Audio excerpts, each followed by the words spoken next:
નમસ્કાર દોસ્તો, સ્વાગત છે આપ સર્વનું તમારી પોતાની YouTube channel ocean coaching classes પર। મિત્રો, આ વિડીયોમાં આપણે ધોરણ 8નો ગુજરાતી વિષયનો જે સિલેબસ આ વર્ષે ચેન્જ થયો છે તો એનું જે પ્રશ્નપત્ર જે છે એ પ્રશ્નપત્ર જે છે એ તમારે શેમાંથી તૈયારી કરવી, તો એના માટે આપણે એક બેસ્ટ સોલ્યુશન લઈને આવ્યા છીએ। ધોરણ 8ના ગુજરાતી વિષયની નવી બ્લુ પ્રિન્ટ 2025-26 મુજબનું અસાઇનમેન્ટ, અને આ પ્રકારનું જે અસાઇનમેન્ટ છે ને તમને આખા ગુજરાતની અંદર માત્ર ને માત્ર ઓશન કોચિંગ ક્લાસીસ પરથી જ મળશે। હવે આ અસાઇનમેન્ટની અંદર બ્લુ પ્રિન્ટ પ્રમાણે જેટલા પણ પ્રશ્નો પૂછાઈ શકે એવા દરેક પ્રશ્નો જે છે તે આપણે અસાઇનમેન્ટની અંદર મૂકેલા છે, અને આ જે અસાઇનમેન્ટ છે તે 100 કરતાં પણ વધારે પેજનું અસાઇનમેન્ટ છે। તો દરેક વાલીઓ, વિદ્યાર્થીઓ અને શિક્ષક મિત્રોએ અવશ્ય ગુજરાતી વિષયની સારામાં સારી તૈયારી કરવા માટે અને સારામાં સારા માર્ક્સ પ્રાપ્ત કરવા માટે આ અસાઇનમેન્ટ છે તે મેળવી અને તેનો અભ્યાસ કરી લેજો। અને આ જે અસાઇનમેન્ટ છે તમે તમારા વોટ્સઅપ પર પણ પીડીએફ મંગાવી શકો છો, અને વોટ્સઅપ પર પીડીએફ મેળવવા માટેનો નંબર અહીંયા આપેલો છે 70 46 22 22 54। આ નંબર ઉપર કોન્ટેક્ટ કરી, સંપર્ક કરી અને તમે સોલ્યુશનની પીડીએફ તમારા વોટ્સઅપ પર મંગાવી શકો છો। અથવા તો આ ધોરણ 8નું ગુજરાતી વિષયનું આજે પ્રથમ સત્રાંત પરીક્ષા 2025નું જે મોસ્ટ આઈએમપી અસાઇનમેન્ટ છે તેની પીડીએફ આપણી એપ્લિકેશન ઓશન કોચિંગ ક્લાસીસ પરથી પણ તમે ડાઉનલોડ કરી શકો છો। એપ્લિકેશન પરથી આ પીડીએફ ડાઉનલોડ કરવા માટેની લિંક તમને નીચે ડિસ્ક્રિપ્શન બોક્સમાં પણ મળી જશે। ચાલો દોસ્તો, તો જોઈએ આપણે ધોરણ 8 ગુજરાતી વિષયનું નવી બ્લુ પ્રિન્ટ પ્રમાણેનું જે અસાઇનમેન્ટ છે તેનું સચોટ અને સંપૂર્ણ સોલ્યુશન। જો અહીંયા પ્રશ્ન નંબર 1 આમાં એવું પૂછાય છે કે કોષ્ટકમાં આપેલ વિભાગોને એકબીજા સાથે અર્થપૂર્ણ રીતે જોડો, જેના કુલ 6 માર્ક્સ છે। તો અહીંયા 6 માર્ક્સની અંદર આપણને અર્થપૂર્ણ રીતે જોડવાના વાક્યો જે છે એ પૂછાઈ શકે। તો અહીંયા તમે જોઈ શકો છો કે આપણે પહેલાં કાઉન્સની અંદર શબ્દો આપેલા છે અને નીચે ખાલી જગ્યાઓ આપેલી છે। તો આ ખાલી જગ્યાની અંદર આ જે યોગ્ય શબ્દ જે છે તે આપણે મૂકવાના છે। તો અહીંયા તમે જોઈ શકો છો કે જેટલા પણ પ્રકારના પ્રશ્નો આ પ્રશ્ન 1ની અંદર પૂછાઈ શકે એવા છે તે દરેક મોસ્ટ આઈએમપી પ્રશ્નો આપણે અહીંયા મૂકેલા છે। આ ત્રીજો પેરેગ્રાફ છે, ત્યાર પછી તમે આ જોશો તો ચોથો પેરેગ્રાફ, ત્યાર પછી અહીંયા પાંચમો પેરેગ્રાફ, અહીંયા પાંચમો પેરેગ્રાફમાં જુઓ વજેસંગજી, નજરું, ત્યાર પછી વારંવાર, નિંદ્રા રાણી, ધરતી, તરસ વગેરે જેવા શબ્દો આપેલા છે। જો બનારસની ધરતીના આથમણા છેડે રણની કાંધી પર વાવનગર વસેલું છે, હાલ તો તેની ઉપર નિંદ્રા રાણીનો પ્રભાવ વર્તાઈ રહ્યો છે, પણ વાવના રાણા વજેસંગજીની આંખમાં જરાય નિંદર નથી। એ વારંવાર પડખા બદલે છે, ઊભા થાય છે, તરસ લાગ્યા વિના પાણી પીવે છે, વળી રંગ મહેલના ઝરૂખેથી દૂર દૂર દેખાતી વાવનગરની સીમમાંથી નજરું માંડ્યા કરે છે। ત્યાર પછી આ પ્રશ્ન નંબર 1ની અંદર આ પ્રમાણેના પ્રશ્નો એટલે કે વિકલ્પો પણ પૂછાઈ શકે। તો અહીંયા આપણે વિકલ્પો પણ લીધેલા છે। જુઓ, તું આમંત્રિત અતિથિ એનો, તો જવાબ આવશે વિકલ્પ બી, મનુષ્ય ઈશ્વરનો આમંત્રિત મહેમાન છે। તો અહીંયા મતલબમાં પ્રશ્ન 1ની અંદર જેટલા પણ પ્રકારના પ્રશ્નો પૂછાઈ શકે તે દરેક પ્રકારના પ્રશ્નો આપણે લીધેલા છે। અહીંયા તમે જોઈ શકો છો આ બધા મોસ્ટ આઈએમપી એમસીક્યુ જે છે, એટલા માટે જે અસાઇનમેન્ટ જે છે પરીક્ષાની તૈયારી માટે શ્રેષ્ઠ અને બેસ્ટ વિકલ્પ છે। ત્યાર પછી આપણે આગળ જોઈએ તો અહીંયા આ પ્રમાણેના પણ પ્રશ્નો પૂછાઈ શકે કે કાવ્ય આપ્યું હોય અને કાવ્ય ઉપરથી આપણને કેટલાક વિકલ્પો આપેલા હોય, તો કાવ્ય ઉપરથી વિકલ્પોના પ્રશ્નો પણ પ્રશ્ન 1ની અંદર પૂછાઈ શકે। અથવા તો સરખા પ્રાસવાળા શબ્દો કાવ્યમાંથી શોધીને પણ ગોતવાના પૂછાઈ શકે। અથવા તો કાવ્ય આપ્યું હોય એના ઉપરથી સવાલ જવાબ જે છે એ પણ આ પ્રશ્નની અંદર આવી શકે છે। તો અહીંયા તમે જોઈ શકો છો કે દરેક પ્રકારના, ત્યાર પછી ફકરો પણ હોઈ શકે અને ફકરા ઉપરથી પ્રશ્નના જવાબ લખવાના પણ આવી શકે છે। તો તમે જોઈ શકો છો પ્રશ્ન 1ની અંદર આવી શકે તેવા તમામ પ્રકારના પ્રશ્નો જે છે તે અસાઇનમેન્ટની અંદર આપણે લીધેલા છે, અને 100 કરતાં પણ વધારે પેજનું અસાઇનમેન્ટ છે। તો જરૂરથી પરીક્ષાની સારામાં સારી તૈયારી કરવા માટે આ જે અસાઇનમેન્ટ છે તે મેળવી અને તેનો અભ્યાસ કરી લેવો। હજુ તમે જોઈ શકો છો પ્રશ્ન 1 જ ચાલી રહ્યો છે, તો પ્રશ્ન 1ની અંદર આ દરેક પ્રકારના પ્રશ્નો જે છે તે આવી શકે।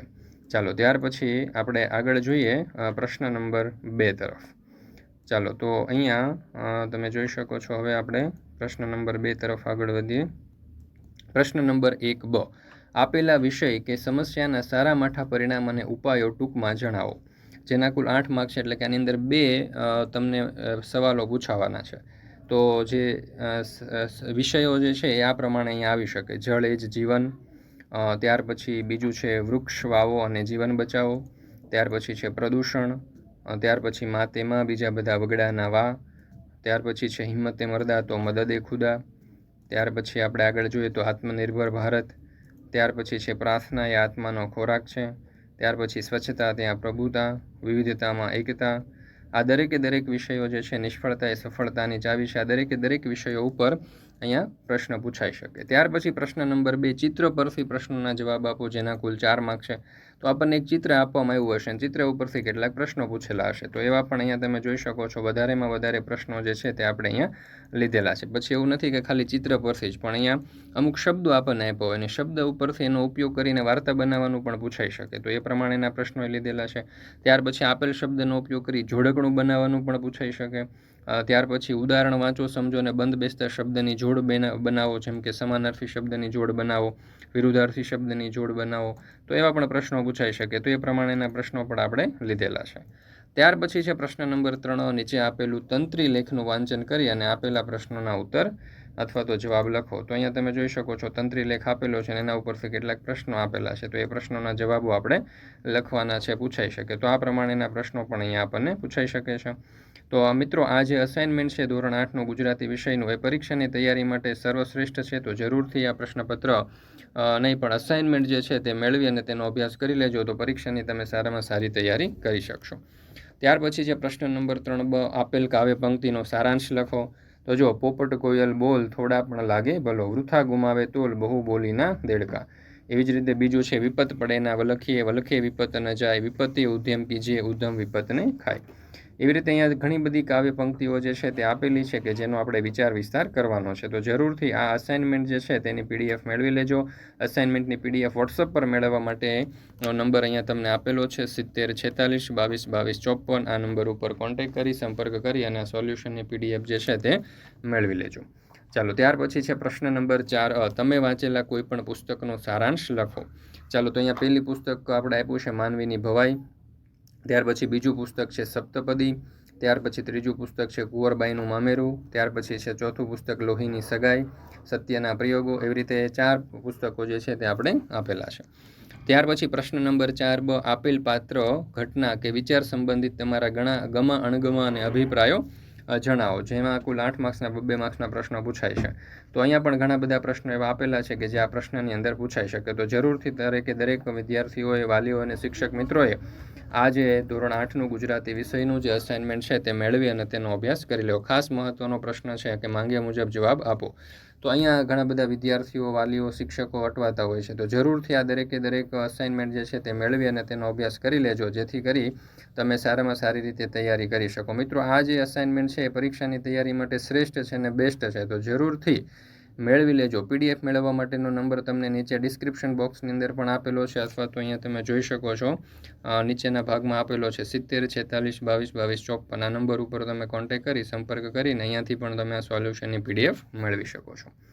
તો જરૂરથી આ જે અસાઇનમેન્ટ છે તે મેળવી લેજો. પરીક્ષાની શ્રેષ્ઠ તૈયારી થશે, સારામાં સારી તૈયારી થશે. 100 કરતાં પણ વધારે પેજનું અસાઇનમેન્ટ તૈયાર કરેલું છે. આ ગુજરાતીનો સિલેબસ ચેન્જ થયેલો છે. સમગ્ર ગુજરાતની અંદર તમને આ પ્રકારના પ્રશ્નો જે અસાઇનમેન્ટ આપણે બનાવેલું છે તે કશે જ મળવાનું નથી. તો અવશ્ય મેળવી અને સારામાં સારી રીતે તૈયારી કરી લેવી. દોસ્તો, આ વિડીયો તમને પસંદ આવ્યો હોય તો લાઇક કરવાનું, તમારા મિત્રો સાથે શેર કરવાનું અને આપણી આ ચેનલને સબસ્ક્રાઈબ કરવાનું ભૂલશો નહીં.